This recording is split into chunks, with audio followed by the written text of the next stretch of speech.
Hey scrappers, it's Tom from the iScrap app, and today is Wednesday, which means it's our time for our weekly report on YouTube and on Facebook. What are we going to talk about today?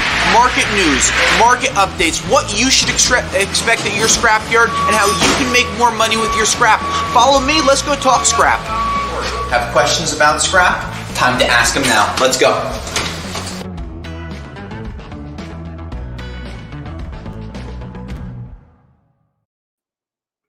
Hi Scrappers, Tom from the iScrap app, and today is Wednesday, June 9th, 2021, and we hope that you are doing well, enjoying these really strong prices, and you've gotten all of your questions ready to ask us because we want to answer any questions that you have about scrap. Whether it's about prices, how to take things apart, or how we can help you make more money with your scrap, that's our goal. Now, before we get into the weekly report, a few things we want to talk about.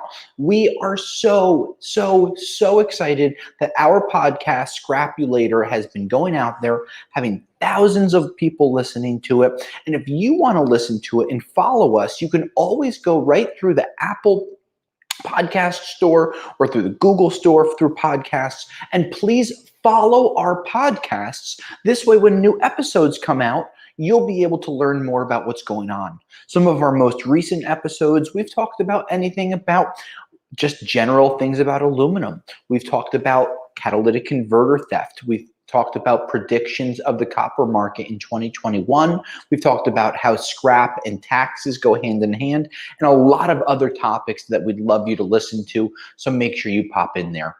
Now, we'll talk about a few other things, but if you're looking for more information about the scrap markets and you're already getting, you can become a Patreon supporter today. By becoming one, you will help us make more content for you. You're going to give us ideas, you're going to be able to get feedback, and our Patreon supporters get special content, special videos filtered to them that no one else gets. So hey, what's the worst thing you do? You try it for a month. If we help you, hopefully you continue to support us. If it doesn't help, well, it was 1 month in, 1 month out, and you can be on with your day.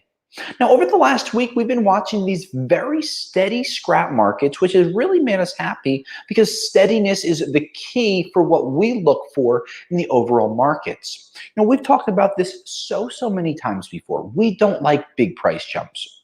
I was just down in the yard talking to a customer, and he goes, "Do you think that prices are going up higher?" My answer was, unfortunately, yes. Now, he didn't like that answer because, of course, he was happy to hear that it was yes, but his question was, why do you say unfortunately?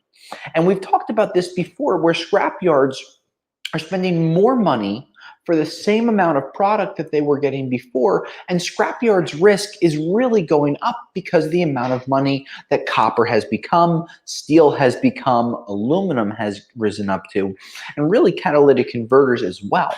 So the amount of money that scrapyards are spending is really a bit of a problem because we're not used to spending that much money so much quicker when you have prices double. So one of the things that scrapyards look for is a very stable market because we don't want to be caught holding tens of thousands of pounds of material. I know a few guys that hold anywhere from 100,000 to 500,000 pounds of copper at a time. And I'm sure that you would like to take that copper off their hands and you'll lighten their load real quick, but they are always scared and they're always locking prices in. So you might want to work with your local scrapyard if you have a lot of copper that you're getting ready to sell. One thing that we do at Rockaway Recycling, and something that we'll talk about in an upcoming podcast, is dealing with the scrap yards and how you can make deals before you deliver material to make sure that you're locking prices in so you don't hurt yourself if you've worked really hard to strip 1,000 pounds of wire and your scrapyard's paying $4, but it's Wednesday and you can't get there till Saturday.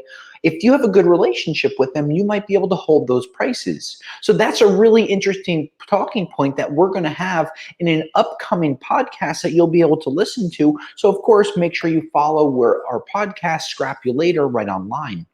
Now, with the markets, we've been watching copper, which has really been very steady over the last 3 or 4 weeks. While there have been some bigger price jumps that we talked about last week, we've really seen a very steady market After the really large run-up that we had with the COMEX trading near $4.90, it settled down in the 440 to 455 range. And having a range is really important because as a scrapyard owner, I want to know what I'm going to be able to sell material for the next day. This way, it allows me to buy material today and then going into the rest of the week to make sure that the scrapyard doesn't get hurt and our customers, the scrappers, get their fair shake. Now, one of the really important things that we've tried to stress at iScrap is learning about your scrapyard, asking your scrapyard questions, and all of these talking points that we've asked you about over the last few months and years have really culminated in the new iScrap app 2.0, which we're already testing on our phones right now. We're so excited. It looks so awesome. It doesn't work properly yet because we're still working out the kinks, but the aesthetics of it, the feel, how easy it is, we've taken all of your opinions over the years, all of your ideas, and we've smushed them together into the new iScrap app 2.0, which should be coming out in July of 2021. We're continuing to do our beta tests, but things that it's going to do for you: give you better pricing, more accurate national averages, give you the ability to upload your prices even easier. You're going to be able to learn about different yards. You'll be swiping left and right and up and down and zooming in and finding yourself on the map, and hopefully it helps you continue to make more money with your scrap. Now, with copper prices staying relatively steady, we've also seen the brass markets and the insulated wire market staying steady as well. And while I'm on the topic of insulated copper wire, we had a question that was asked of us over the last few days, and it said, how do I know what percentage of copper I have when I look at my wire? And it's a really great question. It's one that you can easily answer on your own. In another podcast that we have coming up, it's talking about how to check the weights on your own so you know what your percentages are. What do I mean? Let's say you have 100 pounds of Romex wire. Maybe you take a 1-inch sample and you cut it on either side, and you buy a $10 or $15 small gram scale or ounce scale off of Amazon, Walmart, or anywhere that you're around. Once you get that $10 or $15 scale, it only has to be this big. You can now start to weigh your small samples. And by weighing your samples, stripping the insulation off, and then weighing it after with just the copper, it's going to make you smarter. It's going to make you more educated, and it's going to give you the ability to make more money with your scrap when you negotiate with the scrapyard, because don't forget, every transaction is a negotiation. It's just up to you whether you want to say something or let them do their thing. But we have another question. I want to stack and hold my copper for 10 plus years, so I melted them into bars to save space. Will I have a hard time cashing my bricks of copper eventually? You know, this is a question we saw a few years ago talking about aluminum cans. And when we saw it coming up recently with copper, melting it down and turning it into ingot form, you know, I kind of cringed while also being like, oh, that's really cool. So whatever this face is, right? I do not like when customers melt their own materials down on their own. I think that is a really cool thing. I think it's a great thing for a hobbyist to be able to do. I think that it looks awesome, and I think that it makes awesome videos. But what it doesn't do is give the scrapyards the security that they need when buying that copper from you. Those copper ingots that you melt on your own, and you might want to stack them for 10 years, as a scrapyard owner, I have no idea what that copper came out of. Was it copper wire? Was it copper pipe? Was there solder on the pipe? Was it Bear Bright? Was there tar on the Bear Bright? Was there dust on the Bear Bright? Was there dirt inside of the pipes? What if you had old plumbing pipes that had waste inside? Now you're melting things down and you have a lot of impurities. So if a customer came to my scrapyard, Rockaway Recycling, with copper ingots, we would probably try to chop it in half, do random samples to see what they have. But one of the biggest fears that I would have is what's in the middle. We've heard stories about people putting sand in the middle or steel beams, and these are no things that you should do, but we like to share them so you can learn more about the markets. Now, when you melt down your copper, again, it's super cool to look at. It's a super fun thing to do on a Friday night with a couple of, I don't know, let's go with seltzers on the side. But it really makes it a difficult thing for a scrapyard to buy. And best case scenario, I would buy it as a roofing copper. Worst case, maybe as a yellow brass, because I don't know what materials went in there. So it makes it really difficult to be able to buy it from someone and then successfully sell it in the same breath. Now, while we're talking about those aluminum ingots, let's talk about some aluminum prices, which have continued to shine in 2021. Seems like 2020 was a very imperfect year, even though that generally means perfect vision. But 2021 has been quite the opposite, with everything really turning around the last 3 or 4 months. Aluminum has led the way, and even with many of the tariffs still put in place, we've seen aluminum prices really increasing in a very strong way, and we're really happy to see some of the prices that we've seen reported.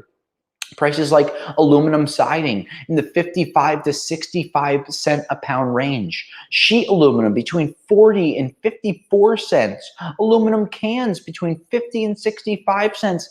And aluminum rim prices we've seen as low as 55, but as high as 94 cents a pound. Now, with these really strong aluminum markets, one of the questions that we've been asked is, how long do you think that this is going to last?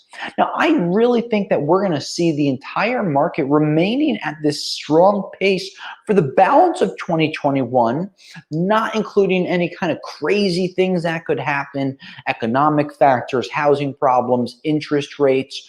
These are things that are going to happen, and as they do, the market, of course, will react to those. But right now, we don't see any major volatility in big form that is going to cause the market to do what it did a year ago and drop in half or even shave off $1 a pound. We think that copper prices are still very strong. The nickel market is starting to regrow itself as the aviation, the airline industry, and the space industry are starting to really blossom again. But one of the biggest problems that we're going to continue to see is going to be that supply chain. You know, of course, you hear the president talking about microprocessors and infrastructure, and we want to do this and we want to do that, like every politician that lies to us, right? So everyone that, tells us something. So when they tell us that these things are going to happen, what we want to see is them actually coming into fruition, taking shape, and then materializing. For example, they've talked about a massive infrastructure bill. Regardless of what your opinion is on infrastructure, at some point that's going to include roads, bridges, waterways, and tunnels. Well, those four have a massive amount of infrastructure, physical infrastructure like steel beams, road plates, and other rebar that keep everything together, and we're going to need a lot of it. One of the biggest problems that we see right now is really that supply chain internationally. As countries like India are still struggling heavily with COVID, their workers have not been in the factories processing as much steel, which means it's not getting made into new things like grates. Without those things being made, they're not going to get shipped back over nearly as quick as the United States would be ready for them. So when we look at these steel markets, there's so many different factors. Another thing to look at with steel, we've seen these light iron and heavy iron and unprepared prices really climbing like another 10 to 15 bucks a ton over the last few weeks. And there are more predictions going into July of a $30 to $40 per ton increase. Before I continue talking about steel, let me answer a question. Are ball roller bearings considered #1 steel? Absolutely. The roller bearings are #1 steel. They're really a very high grade steel, and you want to make sure that when you sell them to your scrapyard, that you try to have them in some type of easy to move container or bin. If you're loading them loose or in boxes or things like that, you want to make sure that they get out ahead of time. If they're bigger units, the size of cannonballs, you want to make sure that you have those into different bins so you don't get hurt when you're unloading them. Hopefully that helps you out, but definitely a prepared #1. Next question. Speaking of prepared #1, Let's do it. Bolts and nuts usually thicker than 1/8 inch considered #1 prepared? Yes. So nuts and bolts 1/8 that are thicker than 1/8 of an inch are also considered #1 prepared. But I will tell you this, as a scrapyard owner who very much dislikes having his trucks employees' vehicles and customers' vehicles ever getting a nail in them. When you deal with nuts, and especially with the bolts, you really need to be careful, because at scrap yards, it's so easy to get a pop tire that when people dump nuts and bolts into the different piles of scrap, trucks are easily going to have many pop tires. So you might want to consult with your scrapyard in advance. I know a few years ago when we got nuts, bolts, nails, screws, things like that here at Rockaway Recycling, we used 55-gallon drums to put all the small pieces into. This way they didn't scatter all over the parking lot, out by the machines. Our trucks didn't get flat tires. So again, something to keep in mind. Let's answer another question. How would I go about scrapping steel BX? The copper wire throughout is pretty thick. I'm not sure how to remove it from the steel. So that's a really interesting question. And if you guys remember as kids, remember like those Chinese finger traps where you put them on each finger and you kind of pull and they get tighter and then the middle of it gets a little thinner? That's a really great comparison to steel or aluminum BX. You have that braid on the outside that wraps itself around, and when you pull it, it gets tighter on the copper. So if you want to pull the copper out of it, problems that you're going to have are crimping the ends. You're going to crimp the copper in with the steel if you use something like a pair of cutters. So we recommend cutting steel BX or aluminum BX in 3 to 4 foot lengths, if not shorter. And after you cut them, you might want to take a pair of pliers and kind of uncrimp the ends. This way it's a little more open. It's a little more of a circle. Then you can almost unravel one of the pieces. You have the THHN sticking out. We like seeing our customers putting the BX, the aluminum or the steel, into a vice grip, holding it, pulling the copper straight out, and it makes it much easier, it makes it much safer, and it makes you more money in a much more condensed time period. Now, to go back to some of the steel prices that we're looking at, steel prices really are strong right now. They're led by oil prices, which has recently hit $70 per barrel for the first time in many years. Now, under the previous president, we had very low gas prices and oil prices, but with the new administration having such a strong push in the EV market, we've seen the oil markets really soar in the last 4 or 5 months, with gas prices up over $1 per gallon over the last 12 months. Now, with these massive increases in oil, with oil prices going from $45 to $70, we've seen prices for oil, gas, and other types of fuel like diesel fuel increasing, which is going to cause more transportation costs, which is going to eventually get pushed to consumers.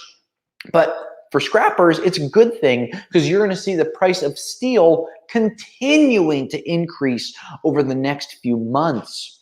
I have a prediction from a vendor that I deal with that you're going to see light iron prices up $60 to $80 a ton more by September 1st. So with a national light iron price right now around $172, we're talking about an increase that's going to put it in the $220 to $250 range, with some larger shredding operations possibly paying upwards of $300 per ton towards the end of the summer. So while you scrappers are out there enjoying these high steel prices, please, you can't have the best of both worlds. Don't complain at all when your gas prices are up, because don't forget, when you're scrapping that steel, you're going to be making it back, especially because the markets are up. Now, rrcats.com has been quoting people, paying people, and treating customers fairly for a very long period of time. When you go to sell your catalytic converters, we want you to gain trust in the team at rrcats.com, that we're always consistent, based in the United States, headquartered out of the United States. We're always quoting and always buying your catalytic converters. Now, over the last week, the catalytic converter market has been relatively flat, with rhodium prices hovering around $20,000 an ounce, down from the highs of $29,000. But a majority of catalytic converters do not contain rhodium, really platinum and palladium, which have still been very strong, with platinum prices around $1,135 an ounce and palladium prices around $2,700 to $2,800 an ounce. These two metals are the ones that you really want to focus in on, as they will give you a further ability to learn about the catalytic converter market. Now, if you're looking to learn more things, from how to take pictures of your catalytic converters, how to send them into rrcats.com for quotes, or how you can make more money with your cats, you can always ask the team here at iScrap, and we'll be able to provide you those links. Now, scrappers, over the last week, we've seen another strong week of scrap in 2021. But what we want to see, what we want to hear are your stories. We want you to become a Patreon supporter so we can produce more content geared for you, send you more videos, more footage, and more articles that give you the ability to know what's going on with the market and really help you overall understand where the economy is, because commodities are one of the strongest indicators how the country is doing. Commodity markets crash, that probably means that manufacturing is doing poorly, that there's going to become a high unemployment rate. If commodity prices continue to increase, there's going to be a strong push for manufacturing. More jobs are going to be going, and hopefully those jobs stay here in the United States. Now, if you're looking to learn more, don't forget, in July, we have our 2.0 iScrap app coming out, giving you the ability to learn about more prices, get quick quotes on catalytic converters, find scrapyards in your area, and see what scrapyards are even posting stuff like Rockaway Recycling is. And last but not least, if you like listening to Scrap Talk, Scrapulator, our podcast, is out wherever you can download podcasts. Follow us on Apple and the Google stores, and you'll be able to hear all of our upcoming podcasts. We have another question we want to answer before we sign out. Just a comment, actually. Oh, cool. Robert says, I can't get the new iScrap 2.0 out of my mind. It's what I dream about. Tom, you are the man. I haven't been this happy since the birth of my son. Well, you want to know something, Robert? There's nothing that makes me happier than hearing that you're happy. iScrap app 2.0, while it might not need a diaper change, it will certainly help you learn more and make more money with your scrap. Mr. Anton, I hope everything is going well. Scrappers, this is Tom from the iScrap app. I'd like to wish a quick happy birthday to my mother-in-law. I hope everyone is doing well, staying cool in this humidity that we're having here in many parts of the country. Today is Wednesday, June 9th, 2021. And until next week, scrappers, I'll scrap you later.